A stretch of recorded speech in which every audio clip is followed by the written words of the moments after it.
I heard there was a sermon being held in a church in Warsaw that was being attended by young members of a military reenactment group. I wanted to meet young Polish patriots interested in their own history, so I went along to see what they might be able to tell me. My name is Gregory, and I'm a member of the historical group named Zgrupowanie Radosław.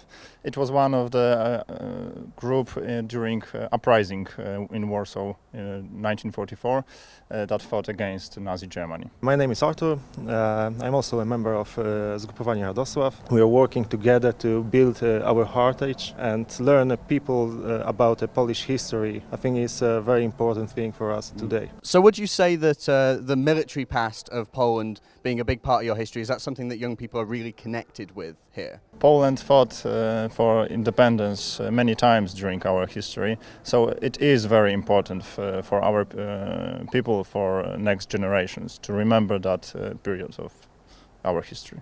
Interestingly, the young people of Poland won't remember these conflicts themselves. So what do you think it is that makes young people almost remember something that they never experienced?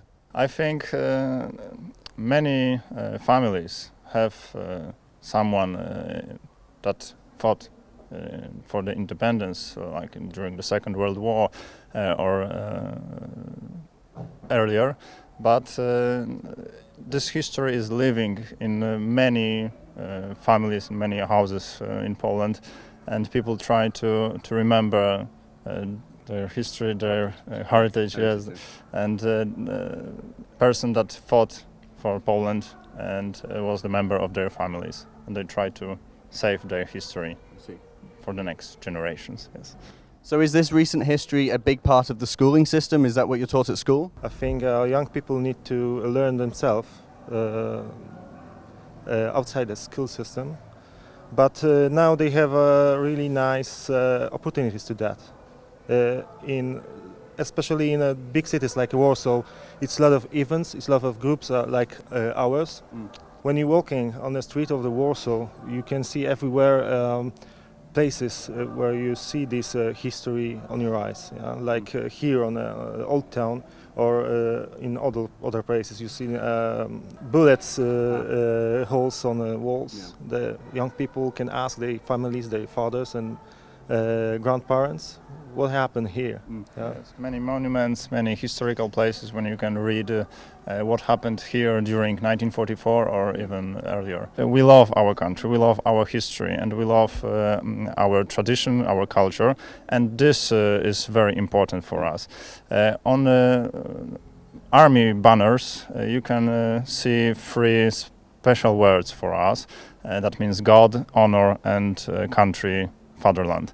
And those three simple words are very, very important for us, because God means the religion, our Christianity, Christian history, and of course honor means how we should behave, how we should react in our country, and of course the third, fatherland, country, that means our tradition, our history, that is very, very important. Absolutely. I'm here to try and find out if there's something young British people can learn from young Polish people. Young Brits are not patriotic, they don't love their country, they are ashamed of British history, they're not taught this British history in school, the schools are extremely left-wing. I don't know if you know about that already, but it's quite a sad state of affairs. Is there something we can learn from young Polish people, and do you have a message to left-wing Brits? I think you don't have anything to shame. Great Britain have a beautiful history. Yeah.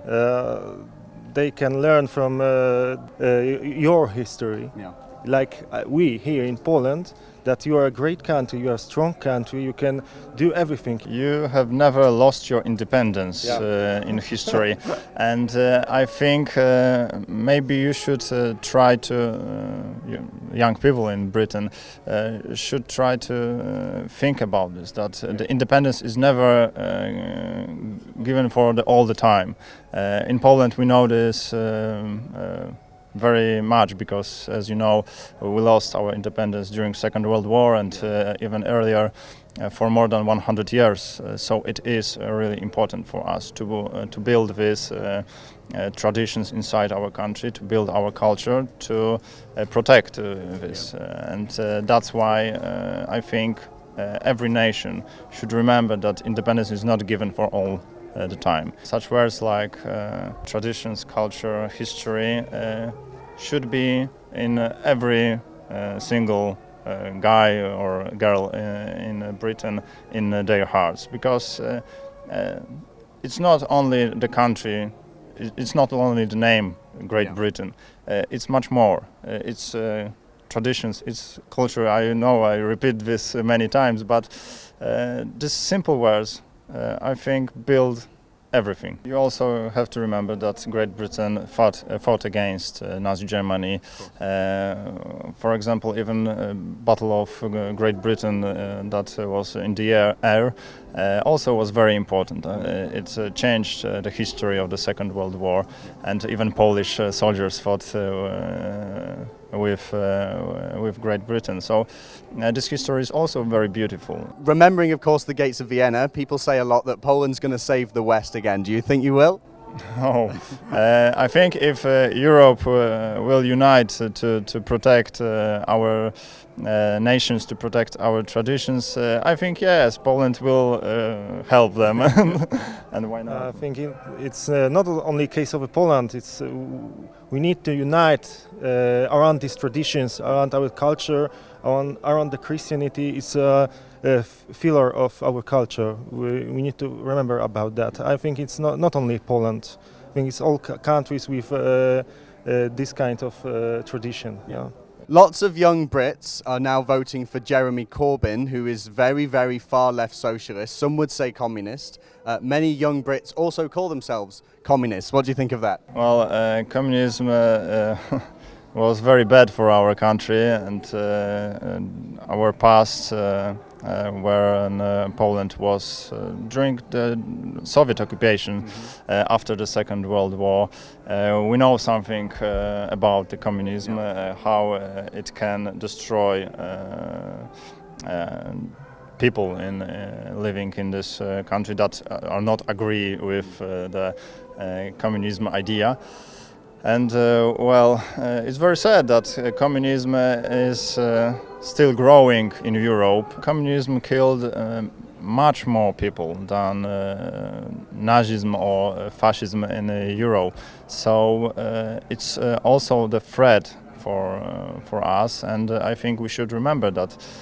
Why you can show the Nazi symbols, and they are of course very negative in public opinion, but why not Red Star? Yeah. It also was very dangerous, and I think everyone who knows something about the history would know that Soviet Union was very dangerous for Europe.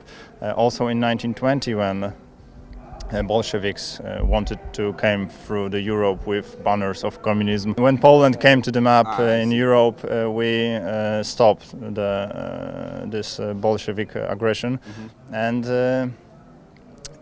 that's why I think from all the history, Poland know many about the communism, and we are not agree with this idea that is coming through the Europe. What I think about the communism, for me, is equal like in Nazis. Yeah, they kill a lot of people. Who likes the communists? I think only people who don't know anything about the communism, don't know anything about the history of the communism. They don't know how many people die because of communism and their decisions. Like on Ukraine, that was a big hunger there. Almost 5 million people died because of the decisions of Joseph Stalin, yes? Yeah. Who was the biggest communist? Joseph Stalin. And this is an idol for young people in Britain? I don't think so. The killer, the insane man? I don't think so. I think they can find better people to follow them. Communism sounds very nice, that everyone is equal, that everyone has the rights for everything, but unfortunately in in the truth of in practice, it looks totally different. Because if you do not agree with someone who led the power, then you are totally left away, and you are named like you are the fascism or something like this, and it's not true. And also, what is for us, for Polish people, very dangerous, that communism do not want the nations. They want that there is no no borders, no nations, no traditions, no culture. We just live in the country, and that's all. In Europe, not in the country. And I think that it's not what it should be, because every country in Europe have a lot of our history, a lot of its unique history, and even we should